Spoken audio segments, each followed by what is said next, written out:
சினிமாவில் ஹீரோக்கள் தான் விதவிதமாக கெட்டப் போடுவாங்க.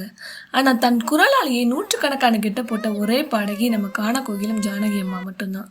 ஒரு பாட்டில் சின்ன குழந்தையா வாய்ஸ் மாற்ற முடியும், அடுத்த பாட்டிலேயே ஒரு வயசான பாட்டியாக மாற முடியும். அதுதான் நம்ம ஜானகி அம்மாவோட மேஜிக். ஒரு சிங்கரோட வாய்ஸ் டல்லாகிறது மட்டும்தான் வீழ்ச்சியா, இல்லை டைம் மாறும்போது சினிமா அவங்கள ஓரங்கட்டுறது தான் வீழ்ச்சியா? ஜானகி அம்மாவோட லைஃப்ல ரைஸ் அண்ட் ஃபால்க்கு பின்னாடி பெரிய தனிமை, சினிமா உலகத்தோட புறக்கணிப்பு, அப்புறம் அவங்களோட சுயமரியாதைக்கான போராட்டம்னு பல கதைகள் இருக்கு. அதை பற்றி தான் இந்த வீடியோவில் பார்க்க போகிறோம். ஜானகி அம்மா ஆந்திராவில் இருக்கிற குண்டூரில் பிறந்து வளர்ந்தவங்க. இசையின் மீது கொண்ட காதலால் சென்னைக்கு வந்த ஒரு சாதாரண பெண் தான் இவங்க. ஏவிஎம் ஸ்டூடியோவில் மியூசிக் டிபார்ட்மெண்ட்டில் ஒரு சாதாரண கம்போசராக மாதம் 40 ரூபா சம்பளத்துக்கு தான் ஜானகி அம்மா வேலைக்கு சேர்றாங்க. 1957 விதியின் விளையாட்டு அப்படிங்கிற ஒரு தமிழ் படத்துக்கு பாடுவதற்கு முதல் வாய்ப்பு கிடைக்குது. ஆரம்பத்தில் பி சுசிலா அம்மாவோட மென்மையான குரல் ஆதிக்கம் செலுத்தின காலம். அந்த டைமில் ஜானகி அம்மாவோட வாய்ஸ் கொஞ்சம் டிஃப்ரெண்ட்டாக ஹை பிச்சில் இருந்தது. ஆனால் அந்த வித்தியாசம் தான் அவங்களுக்கு பெரிய ப்ளஸ்ஸாக மாறுச்சு. அவங்களோட அசுர வளர்ச்சிக்கு முக்கியமான காரணமே அவங்கக்கிட்ட இருந்த வாய்ஸ் மாடுலேஷன் வித்தை தான். சின்ன சின்ன வண்ணக்குயில் பாட்டில் அச்சு அசலா 5 வயசு குழந்தையாக மாறுவாங்க. ஆர்ஆர்ஓ பாட்டில் கிராமத்து தாயாக மாறி தாளாட்டினாங்க. கண்ணை கலைமானை பாட்டில் காதலியோட தவிப்பை அப்படியே அவங்க குரலில் கொண்டு வந்தாங்க. குறிப்பாக இளையராஜா சார் உள்ள வந்த பிறகு ஜானகி அம்மா தென்னிந்தியாவோட மறுக்க முடியாத இசை ராணியா மாறினாங்க. இதுல பியூட்டி என்னன்னா, அவங்களுக்கு தமிழ் எழுத படிக்க தெரியாது. தெலுங்குல தான் வரிகளை எழுதி வச்சு பாடுவாங்க. ஆனா அவங்க பாடும்போது தமிழ் உச்சரிப்பு அச்சு அசலா தெளிவா இருக்கும். ஒரு நாளைக்கு 3 இல்ல 4 பாட்டுன்னு வெவ்வேறு ஸ்டூடியோகளுக்கு ஓடி ஓடி பாடினாங்க. தமிழ், தெலுங்கு, மலையாளம்னு மொழிகளை நொடியில மாத்தி பாடுற அசாத்திய உழைப்பு அவங்க கிட்ட இருந்தது. அந்த உழைப்பு தான் அவங்கள உச்சத்துல உட்கார வச்சது. தமிழ் சினிமாவில் வரிகளே இல்லாமல் வெறும் முணுமுணுப்பை, அதாவது ஹம்மிங் மட்டுமே வச்சு ஒரு பாட்டை ஹிட் ஆக்க முடியும்னா அது இளையராஜா ஜானகி காம்போவால் மட்டும்தான் முடியும்.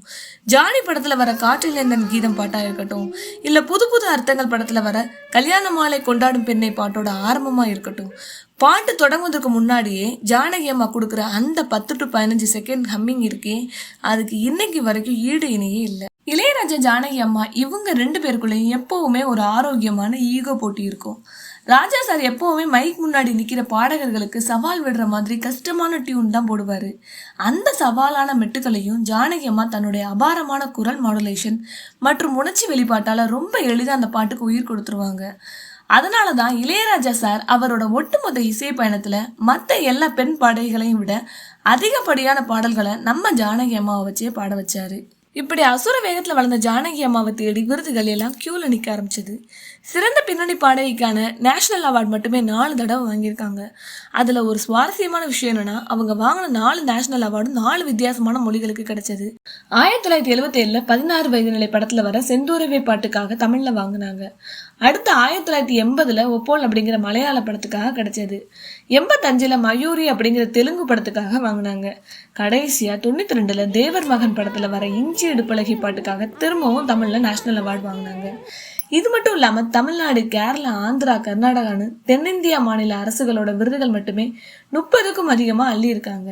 குறிப்பா கேரளா ஸ்டேட் அவார்டு மட்டுமே 11 தடவை வாங்கியிருக்காங்களாம். இது மட்டும் இல்லாம நம்ம தமிழ்நாட்டு கவர்மெண்ட் இவங்களோட கலை சேவையை பாராட்ட கலைஞர்களுக்கு கொடுக்குற மிக உயரிய விருதான கலைமாமணி விருது கொடுத்து கௌரவிச்சிருக்காங்க. அதே மாதிரி கர்நாடக கவர்மெண்ட் அவங்களோட மிக உயரிய விருதான ராஜ்யோத்சவ பிரஷதி அப்படிங்கிற அவார்டை நம்ம ஜானகி அம்மாவுக்கு கொடுத்துருக்காங்க. அது மட்டும் இல்லை, யூனிவர்சிட்டி ஆஃப் மைசூர் இவங்களோட இசை பயணத்தை பாராட்டி இவங்களுக்கு கௌரவ டாக்டர் பட்டமும் கொடுத்துருக்காங்க.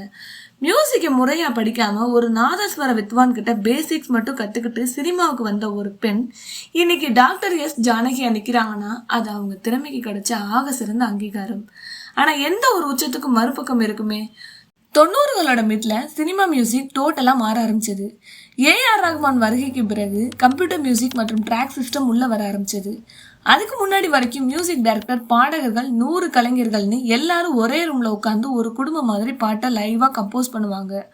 ஆனால் இந்த புது ட்ராக் சிஸ்டத்தில் பாடகர்கள் தனியாக ஒரு ரூமில் மியூசிக் ஹெட்ஃபோனில் கேட்டுட்டு பாடிட்டு போயிடணும்.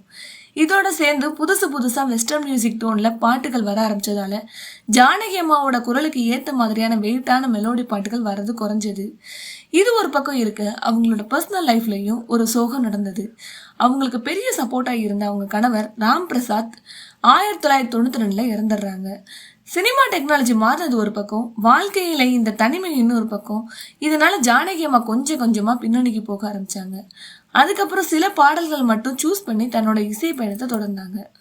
90களுக்கு பிறகு ஜானகி அம்மா சினிமாவை குறைச்சிட்டு அமைதியான வாழ்க்கையை தேர்ந்தெடுத்தாலும் அவங்க மனசுல இருந்த அந்த சுய மரியாதையும் கம்பீரமும் 1 இன்ச் கூட குறையல.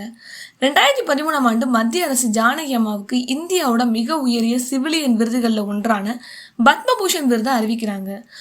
ஒரு கலைஞருக்கு இதை விட பெரிய அங்கீகாரம் இல்லைன்னு எல்லாரும் வாழ்த்திட்டு இருந்தப்போ ஒட்டுமொத்த இந்திய சினிமாவுமே அதிர வைக்கிற மாதிரி ஒரு முடிவை ஜானகி அம்மா எடுக்கிறாங்க. எனக்கு இந்த விருது வேண்டாம்னு சொல்லி அதை துணிச்சலா நிராகரிச்சாங்க. அவங்க நிராகரிப்புக்கு பின்னாடி ஒரு நியாயமான கோபமும் ஆதங்கமும் இருக்கு.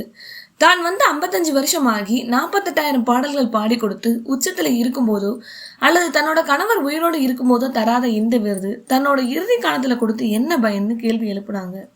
அது மட்டும் இல்லாம டெல்லி அரசாங்கம் எப்பவுமே சவுத் இந்தியன் ஆர்டிஸ்ட்களை மதிக்கிறதே இல்லை. எங்களை எப்பவுமே அவங்க 2ஆம் தரமா தான் பாக்குறாங்க.